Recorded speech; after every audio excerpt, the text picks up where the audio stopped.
The new episode starts with the two very exciting and thrilling news from the managing board. We secured two commercial deals with two different companies based in the Rhine-Neckar region.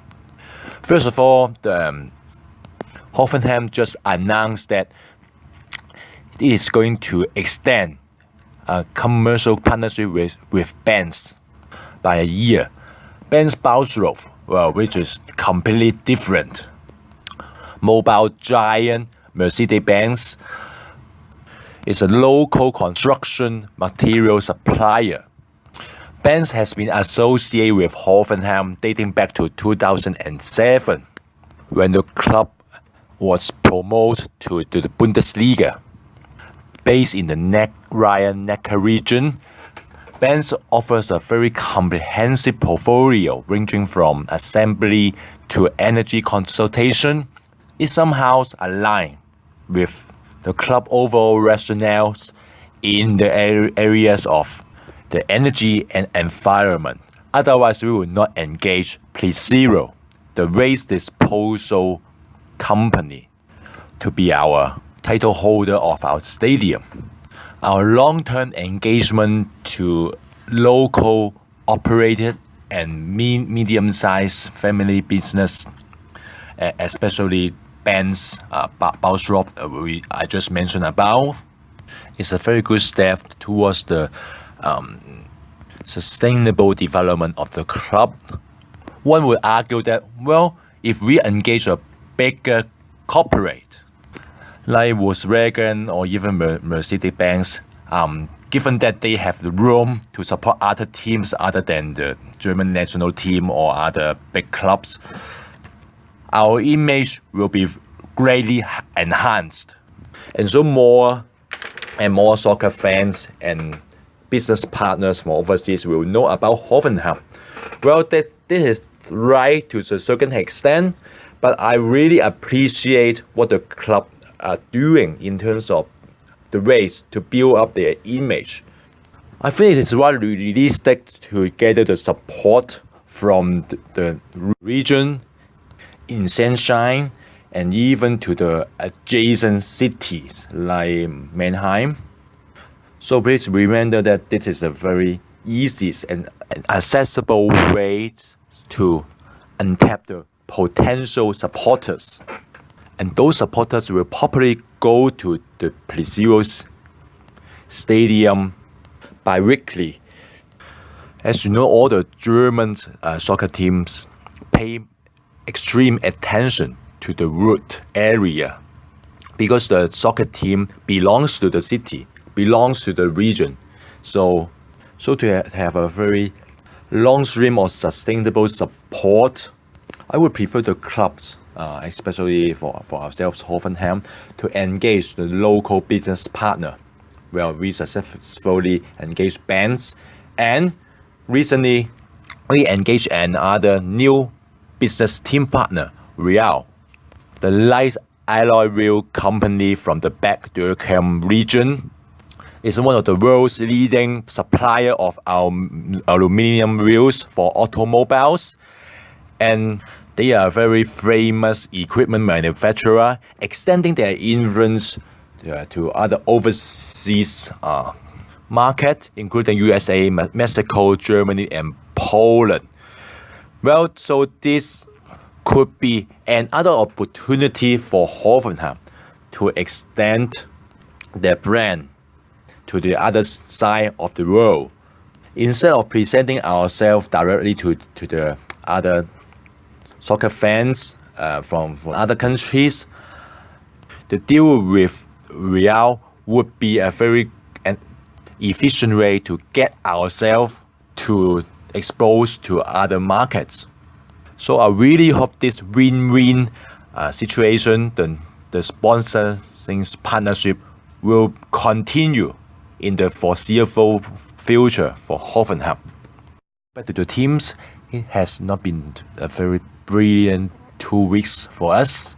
Although we passed through Wolfsburg tickets in the first round of DFP Pokal. Lost agonizingly to Eintracht Frankfurt on Sunday night in our first Bundesliga match. Undeniably dominated the match, playing the ball proactively and gaining as much as we can to possession has been our team main playing philosophy. Well, Elvis Roda in general feel a 3-4-3 formation. Well, that has been shown in the first two matches, although they use different type of players in the attacking forces. In the midfield, he used Grealish in the first match, but Geiger replaced him in the opening match against Eintracht Frankfurt. In the front line, that tells the difference. In the match against Wolfsburger Kickers, he used Griffo playing as the left flank players, with Bilbao playing in the front, supported by the Geiger acting as the attacking midfielders to behind Bilbao and Griffo. But in the match against Frankfurt, well, I think it looks like more to me as a 3-4-3 formation. Well, with Bilbao in the front, supported by Lucas Robb on the left hand side and Robert Scoff on the right hand side. Even though Elvis Roda once said in the interview that he would like to play a 4-4-2 diamond with a nominal striker playing in the number 10 role, we could have been done by Geiger in the first match in the German Cup. I think he would not risk to take 4-4-2 formation until he could find the best nominal striker in the team. I think at the moment, 3-4-3 formation would be the best option for the team and for Elvis Roda, because it would be very hard to find the number 10 player in the current squad. I think no players could qualify to do that, and no players is as comprehensive as Demirbay. I think Demirbay, who has gone to Leverkusen this season, should be the best player playing in this position. Well, even I would not say Amiri could play the number 10 role, but only Demirbay is qualified to do that.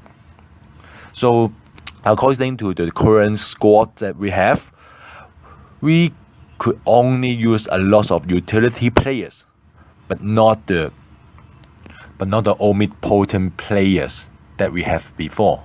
Definitely, teamwork is the key to our success in this season. The team has to rely on various overlapping runs on either sides, and also have to rely on combining the teammates to create shooting opportunities.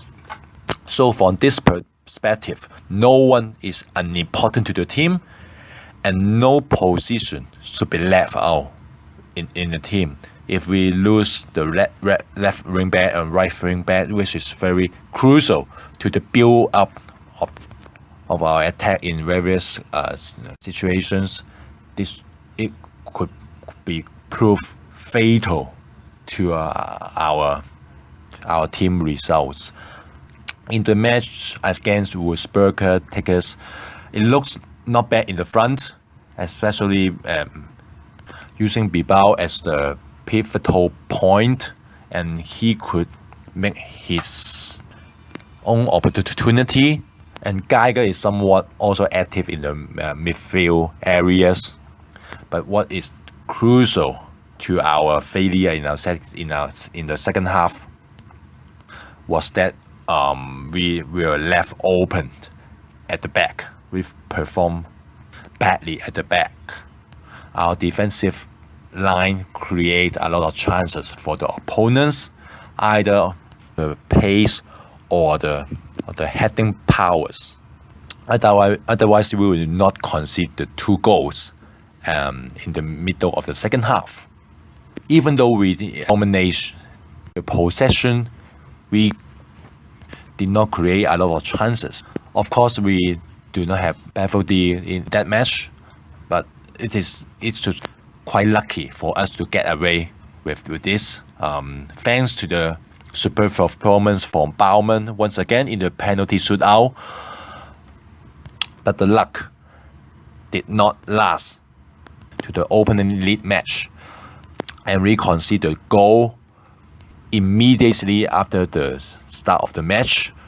It was a very good cross from Kostic, and then the central defender Hinteregger went up to the penalty area and grabbed the chance and make the strike, and no one marked him and pressurized him, which allows him to make the shot very easily.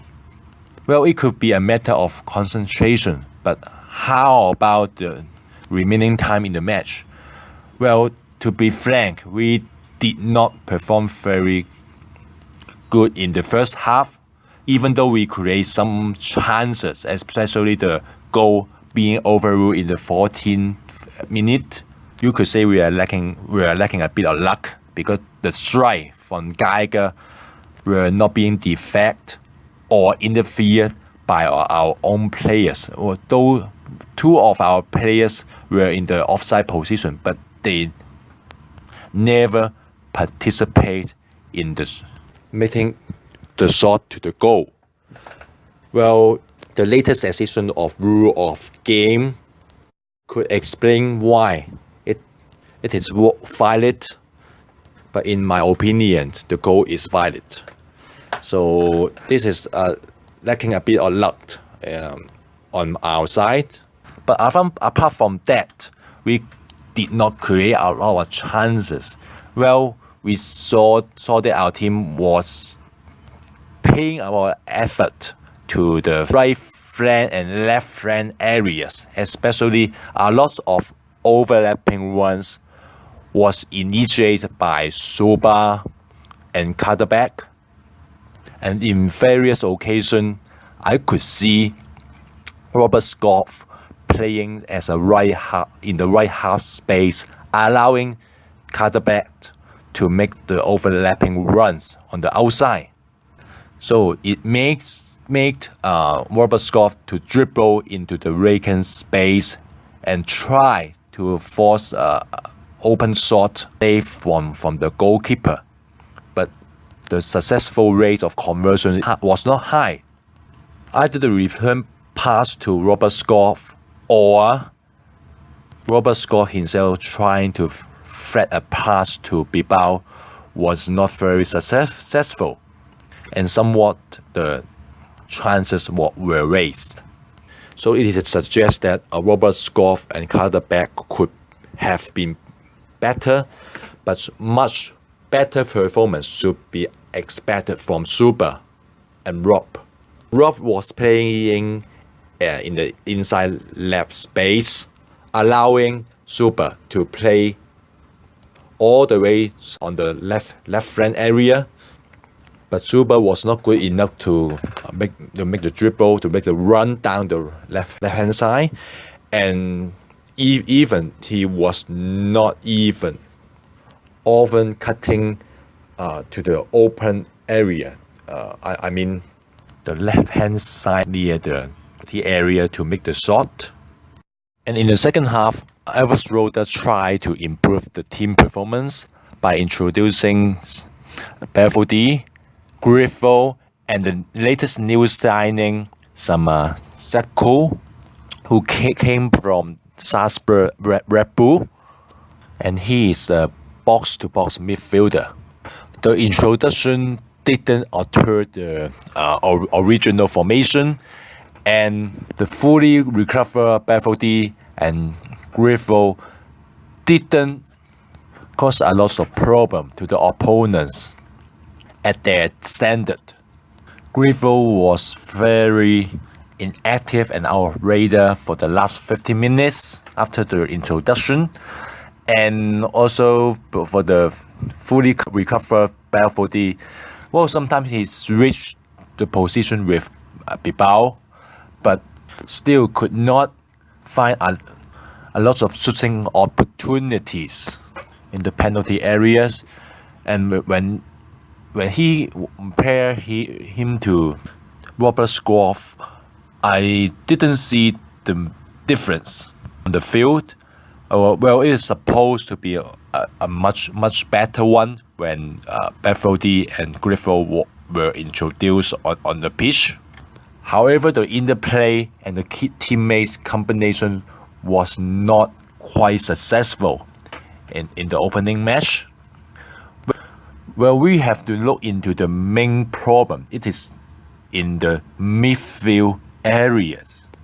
The unsatisfactory performance in the upfront somewhat shelter the weakness in the midfield areas. If you want to dominate the match, want to have more ball possession, it is very important to have a strong defensive midfielder. Well, not to mention two defensive midfielders, but at least we need to have one strong midfielder to counteract the opponent's counter attacks. In the opening match, suspension Rudy was not taking the shape. Of course, I think it takes time for him to regain the physical condition. But if the situation goes on, I'm not too optimistic about his future in Hoffenheim. And he lost so many possessions in the crucial time and in the crucial area that's got ourselves caught by the opponents. Especially we gave a lot of possession away to Kostic, busting forward to our right back area so many times that even Cutterback and Porsche could not contain him well. This is not the goal we concede, but also throughout the match, Kostic's numerous attempts to threaten our defensive line. It also looks like that our defensive areas were lacking shape and our players became fatigued at the near the end of the match. Well, we have to say Eintracht Frankfurt is still a strong team, even though Jovic and Hela depart the club. But considering that he still have Da Costa on the right flank and Kostic on the left, and the two strong defensive midfielder, Jason Fernandez and the new signing Dominic Kor, without the strong tackle and harsh challenge, they already gained a lot of possession in the midfield areas. Well, I do not have the statistics told the truth. Although their coach Huta put Rebic as a nominal striker, well, they found very good replacement to Jovic, placing the Japanese right winger Kamada in the starting lineup. Eventually, these players also caused some problem to our defensive line, even though he didn't make any even scored the goal. So I think it is not a rash conclusion to tell of you that Hoffenheim play badly in the midfield, causing us to lose the match. You could also argue that, well, we could have equalized the match because the goal, the score by Belfodil in the 18th minute should not be overruled. He was not in the offside position. Well, but this is the only chance, the only open chance for Hoffenheim in the second half. So no matter how hard they tried, our team was not efficient and effective enough to make a lot of goal-threatening opportunity. Well, we could find an excuse to Elvis Roder that we could not field the full team in the opening match because Grealish and Kamaric were injured. The new youngster Baumgartner suffered a one-match ban, and also Elvis Roder did not put Belfodil, Grifo, and Salah in the starting lineup, and eventually he did not use Salah throughout the match. I really doubt that whether he want to try to test the new player's strength in the opening matches, even though we have a number of friendly matches. But as I mentioned in the previous episode, new coach really takes time to find the right player in the right match. To mention, he needs to the job to find the fixed starting lineup. Are we going to use Bilbao and Robert Skov in long term, or we better use Salah and Belfodil again after the few opening matches? This is a task for Elvis Roder to solve. Well, personally, I think Bilbao is not the player to play in as a center forward. Well, he got the pace and he could be the pivot point do the counter-attack. But how about try putting Robert Skov in the center forward instead of Bilbao, and putting Bilbao to the right flank more beneficial to us as a team. Well, Robert Skov could be a very depth player. It seems that he is going to be a very flexible and useful player in Hoffenheim. Well, he could support the attack from the advanced right half space, allowing the teammates to make the overlapping run. He is also capable of arriving to receive on the blind side of the opponent's left back. He could also make darting runs beyond the opponent's last defensive block. In general, he could cause a lot of problems to the opponent's left back and left center backs, given his space, while making his runs very difficult to be tracked by the opponents. If Elvis Roder want to place a loft pass over the defensive block, I think it is an option for Robert Skov to receive the ball in the penalty area. I think his skill set and intelligent movement could be proved in the coming match. Well, the main issue is that whether he could play as a central striker.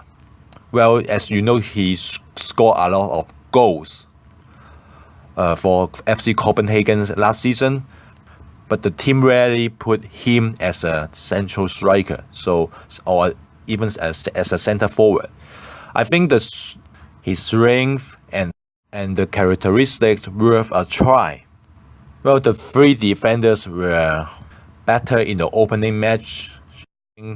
Urgently, I think Elvis Roder need to find a good replacement for the defensive midfielder.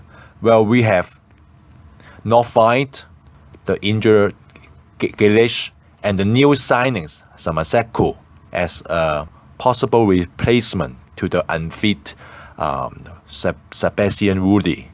Samaseku, I think it is a very typical box-to-box player that could also link up attacking forces up front, but we really need a very strong and reliable defensive midfielder that could contain and block the opponents in venturing into our penalty areas. I think Northfight could be the best candidate when comparing to Grealish. Well, you could say Grealish was the regular starting lineup even in the Nagelsmann's era. The team's is attacking minded, we need to have a very strong defensive wall to get ourselves not caught by the counter attacks.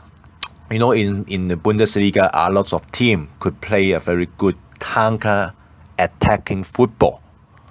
And Hoffenheim is going to be in danger of getting nothing out of the match when we were against the team in the second tiers and also the teams at the similar levels. Although you could say it is still a very short honeymoon period for Elversrode to be done in the coming matches against Werder and Bayer Leverkusen. If our team is not going to get any points out of the first 3 matches, it could dampen our confidence and mental conditions at the end of August. If the team is not having the advantage of dominating the possession, I think Elversrode could try using a long ball coming from Bikacek and even from defensive midfielder. The pass could be the X factors to our attacking display. So we still hope for the best for the next 2 matches before the international break. It's gonna to be tough